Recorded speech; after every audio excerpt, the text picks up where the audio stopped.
আসসালামু আলাইকুম। আপনারা দেখতেছেন আমার লতি কচু ক্ষেত। তো এটার বয়স হইতেছে 3 মাস 10-12 দিন।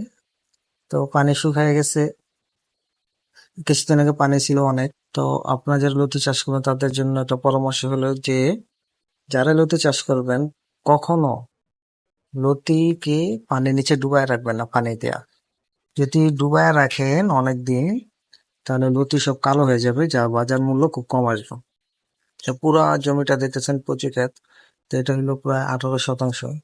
তো এই তপ্ত রোদে প্রায় 40 ডিগ্রি সেলসিয়াসের মাধ্যমে শ্রমিকরা এখনো কাজ করছে তাদের পরিবারকে খুশি রাখার জন্য, অর্থাৎ তাদের এই পারিশ্রমিক দিয়ে তার পরিবাররা চলবে, সেটি তারা খুশি। তো তারা এই রোদকে রোদ মনে করতেছে না, অঢাল পরিশ্রম করে যাচ্ছে একমাত্র পরিবারের সুখের জন্য, পরিবারের মুখে হাসি ফোটানোর জন্য। যাই হোক, এই যে দেখতেছেন যে আমাদের এই লতি, তো আলহামদুলিল্লাহ এই লতি খেতে এখনো আগাছা দমন করতেছে, যা পর্যাপ্ত আগাছা হয়েছে।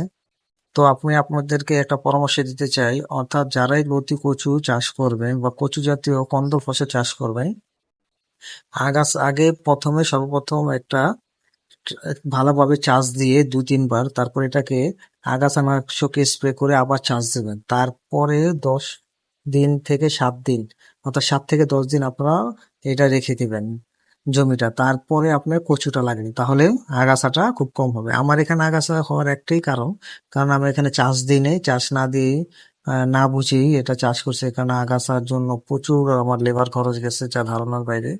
যাই হোক, এবার সবকিছু শেখার ব্যাপার আছে, তাই এটা থেকে আমি শিখতেছি।